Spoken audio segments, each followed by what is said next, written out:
Hey there, YouTubers. The Mind and Body Doc here from Smarty Pants Analytics.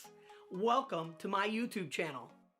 Hey everyone, it's the Mind and Body Doc. So, how many times have you asked a buddy or someone you think should be knowledgeable and should know what they're saying, how much water you should actually drink, or even gotten unsolicited but helpful advice from your trainer, or even been told by your doctor on a visit, or a parent who's wanting you to be healthier to drink X or Y amount of water?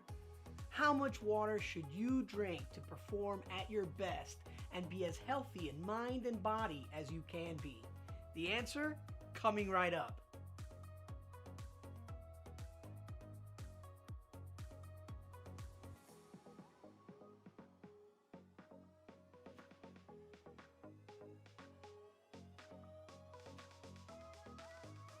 If you stick around through the full video, I'll go into what the scientific literature currently says about why water is so important and comments on how much water you should really drink throughout the day.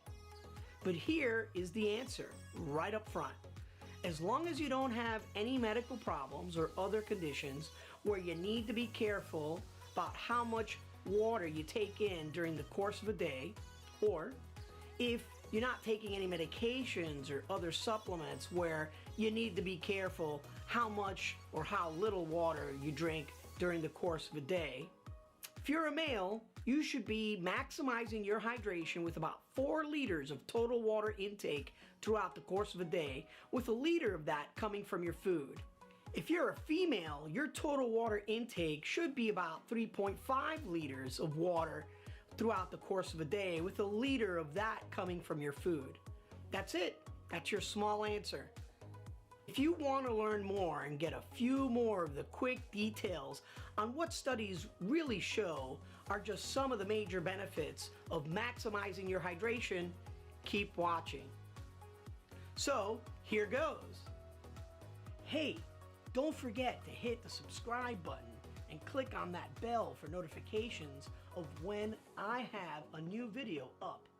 New videos answering your questions about lifestyle topics and medical or general science questions, general health or mental health questions, or diet products and fitness devices, much more. All posted weekly to help you achieve your best in body and mind. So this is a question that drives physicians crazy, because it's really important, but the data, even for doctors, can be confusing at times. And even if it seems simple, some people find it hard to get it right on a consistent basis sometimes. I'm gonna go over the data on what studies show are just some of the major benefits of hydration, and as we discuss the many benefits to your overall daily performance for your body and mind. I mean, what's so hard, right? Step 1. Open mouth. Step 2, pour water in mouth. Step 3, swallow, then repeat. But so, which one of these is the correct amount for your total daily ingestion of water in order to maximize your body's hydration? I was searching the interwebs for some good sources to refer my patients to, and a lot of what I saw and heard had me like, but thank goodness I did find a handful of good sources. I have subscribed to some of the best one of those. See them here on my page here on YouTube. But there was so much silly stuff that I just felt the need.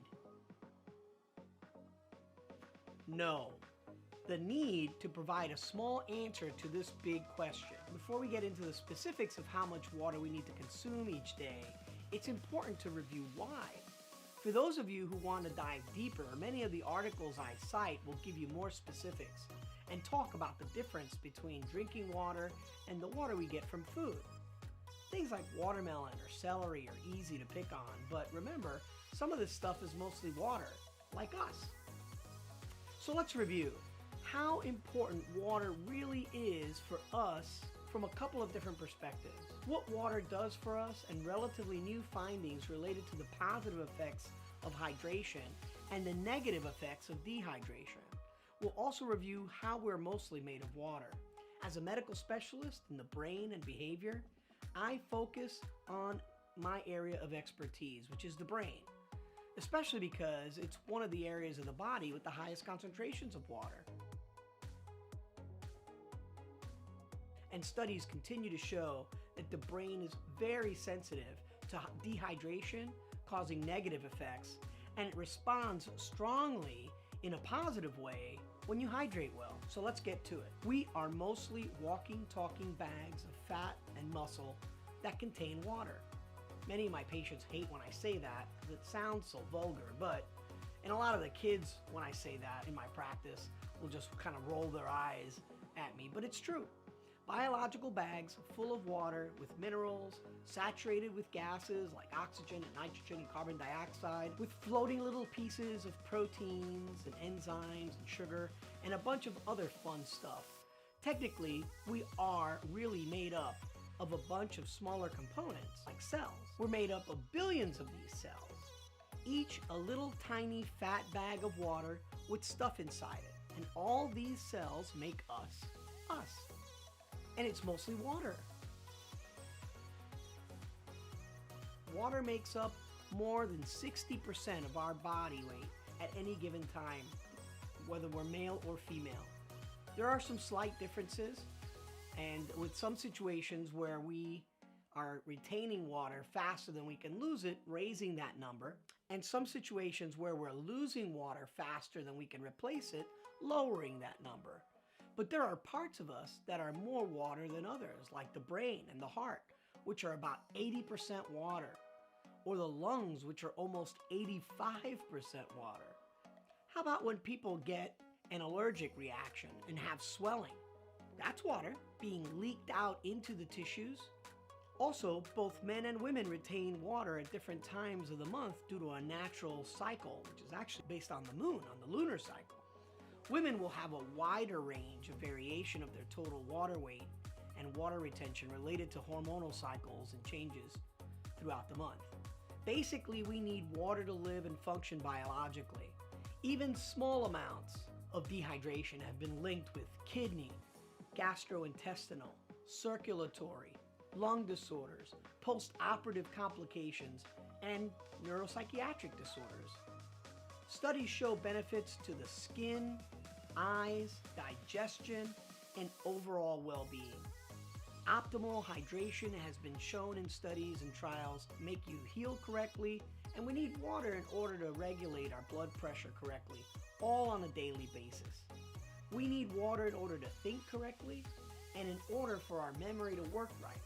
Beginning as children, definitely extending throughout our lives. Everyone needs good focus and concentration, but what if your job absolutely positively depends on it, like pilots and doctors? Fluid overload, the other way, has been linked with neurological and psychiatric problems, heart and lung disorders, diluted or low electrolytes in your blood, particularly low salt, called hyponatremia, edema, gastrointestinal dysfunction, and postoperative complications. So you don't want to drink too much, but you always want to optimize and get that very tippy top. So given that we are made of water, the demonstrated importance of water, how we use it to function on a daily basis, how we use it to carry our nutrients within our bodies, how we use it to absorb the shock of running or to float in our mother's womb, or how we use it to carry away our waste, how we ingest it in liquid form and also as part of food, how we get rid of it as urine and sweat throughout our pores, how we expel it in our breath. That's why we can fog up a mirror with our breath. It's in our saliva, helping us digest from the moment food touches our tongue. You secrete it in your tears. It comes out of your nose. It fills blisters, and it's even in your normally squishy poop, let alone if you have diarrhea.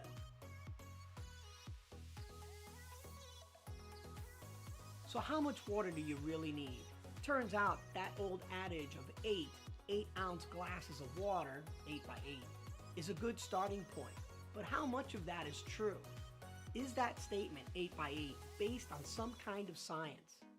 It turns out The 8x8 statement comes from a very, very deep cut in the nutritional literature. It's a very rough estimate given as an offhand remark at the end of a sentence from a really smart nutritionist as an answer to a question at the end of a chapter in a book they wrote from early in the 20th century. It was cited so many times that it became the rule, and it turned out to be a pretty decent little rule of thumb because, again, as it turned out, the person that said it was knowledgeable enough that when they gave that rough estimate, it was based on their knowledge, the research at the time, their understanding of the science of the time. But you can hurt yourself with too much water if you have certain medical conditions, or if you're not eating correctly, or if you're taking certain medications. The opposite is also true, meaning that if you don't drink enough water when you have certain medical conditions, or when you're prone to certain problems, or when you're taking certain medications, you can hurt yourself by not drinking enough water. So we're back to the original question, aren't we? How much water should I drink in a day? Well, the answer kind of sucks. At least that's what I get from my patients when I tell them, because it really just sort of depends. It depends on all of these things I just talked about. Item number 1, are you male or female? Item number 2, do you have a medical condition that you have to be careful about? Item number 3, are you on certain medications that you've been told you have to be careful with how much water you drink? Item number 4, are you losing a lot of water because of exercise or because you live in a hot climate where you lose a lot of moisture? Item number 5, are you exercising or are you sitting on a couch watching TV most of the day? Are you doing regular yoga? Are you doing hot yoga? The rough estimate, which does seem to be correct based on previous measurements of body mass and percentage of water, the understanding that we want to keep it at least at those quote-unquote normal levels of saturation for a human body, considering how much water people drink when they've done these studies and they looked at, okay, these people who are quote-unquote normal, who have no other medical problems, who seem to be healthy, seem to be fit.